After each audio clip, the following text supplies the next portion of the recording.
Silicon ಸಿಟಿಯಲ್ಲಿ ಲೋಹದ ಹಕ್ಕಿಗಳ ಕಲರವಕ್ಕೆ ವೇದಿಕೆ ಸಿದ್ಧಗೊಂಡಿದೆ. ಫೆಬ್ರವರಿ 10ರಿಂದ ನಡೆಯೋ ಏರ್ ಶೋಗೆ ಭರ್ಜರಿ ತಯಾರಿ ನಡೆಯುತ್ತಿದೆ.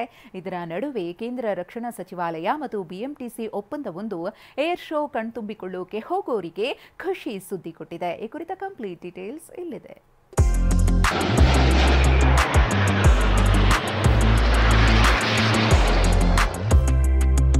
ಏರ್ ಶೋಗೆ ಕೌಂಟ್ ಡೌನ್ ಜೋರಾಯಿತು ಸಿದ್ಧತೆ.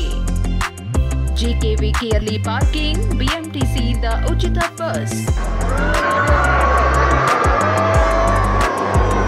ಬೆಂಗಳೂರಿನಲ್ಲಿ ಇದೇ ಫೆಬ್ರವರಿ 10ರಿಂದ 4 ದಿನಗಳ ಕಾಲ ನಡೆಯಲಿರುವ ಲೋಹದ ಹಕ್ಕಿಗಳ ಕಲರವಕ್ಕೆ ಭರದ ಸಿದ್ಧತೆ ನಡೆದಿದೆ. ಆಗಸದಲ್ಲಿ ಯುದ್ಧ ವಿಮಾನಗಳ ಚಮತ್ಕಾರ ನೋಡೋಕೆ ಜನ ಕುತೂಹಲದಿಂದಿದ್ದಾರೆ. ಏರ್ ಶೋಗಾಗಿ ಪೊಲೀಸರು ಭರದ ಸಿದ್ಧತೆ ಮಾಡಿಕೊಳ್ಳುತ್ತಿದ್ದಾರೆ.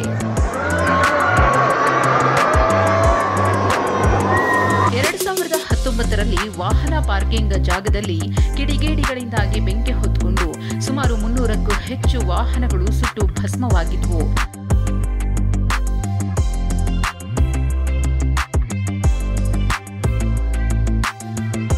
ಹೀಗಾಗಿ ಈ ಬಾರಿ ಅಗ್ನಿ ಅವಘಡ ಮರುಕಳಿಸದಂತೆ ಅಗತ್ಯ ಕ್ರಮ ಕೈಗೊಂಡಿದ್ದಾರೆ. ಇನ್ನು ವಾಯುನೆಲೆ ಸಮೀಪ 2 ಕಡೆಗಳಲ್ಲಿ ಪೇ ಅಂಡ್ ಪಾರ್ಕಿಂಗ್ ವ್ಯವಸ್ಥೆ ಇದ್ದು, ಜಿಕೆವಿಕೆ ಕ್ಯಾಂಪಸ್ನಲ್ಲಿ 15 ಎಕರೆ ಪ್ರದೇಶದಲ್ಲಿ 5,000 ವಾಹನಗಳಿಗೆ ಒಂದೇ ಸ್ಥಳದಲ್ಲಿ ಉಚಿತ ಪಾರ್ಕಿಂಗ್ ವ್ಯವಸ್ಥೆ ಕಲ್ಪಿಸಿದ್ದಾರೆ. ಜಿಕೆವಿಕೆ ಪಾರ್ಕಿಂಗ್ ಸ್ಥಳದಿಂದ ಏರ್ ಶೋಗೆ ಬಸ್ಗಳ ಮೂಲಕ ಉಚಿತವಾಗಿ ಪಿಕಪ್ ಡ್ರಾಪ್ ಸೇವೆ ದೊರೆಯಲಿದೆ. ರಕ್ಷಣಾ ಸಚಿವಾಲಯ ಮತ್ತು ಬಿಎಂಟಿಸಿ ಒಪ್ಪಂದದಿಂದ 180ಕ್ಕೂ ಹೆಚ್ಚು ಎಸಿ ಬಸ್ಗಳು ನಿತ್ಯ ಓಡಾಟ ನಡೆಸಲಿವೆ.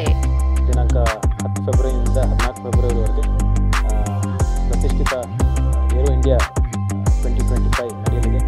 ಪ್ರಮುಖವಾಗಿ ಏರೋ ಇಂಡಿಯಾ ಬರೋಂಥ ವೀಕ್ಷಕರಿಗೆ ಫ್ರೀ ಪಾರ್ಕಿಂಗನ್ನು ಜಿಕೆವಿಕೆ ಕ್ಯಾಂಪಸ್ಸಲ್ಲಿ ಆಯೋಜಿಸಲಾಗಿದೆ.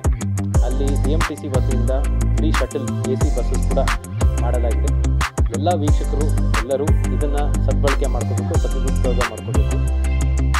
ಏರೋ ಇಂಡಿಯಾ ಏರ್ ಶೋಗೆ ಸಂಚಾರಿ ಪೊಲೀಸರು ಸರ್ವಸನ್ನದ್ಧರಾಗಿದ್ದಾರೆ. ವಾಯುನೆಲೆ ಸುತ್ತ ಪಾರ್ಕಿಂಗ್ ನಿಷೇಧವಿದ್ದು, ನಿಗದಿತ ಸ್ಥಳದಲ್ಲಿ ಮಾತ್ರ ಪಾರ್ಕಿಂಗ್ ಮಾಡಬೇಕಿದೆ. ಹಾಗೆ ಉಚಿತ ಬಸ್ ಸೇವೆ ಬಳಸಿಕೊಂಡು ಸುಗಮ ಸಂಚಾರಕ್ಕೆ ಸಾರ್ವಜನಿಕರು ಸಹಕರಿಸಬೇಕಿದೆ. ಕಿರಣ್, ಟಿವಿ9 ಬೆಂಗಳೂರು.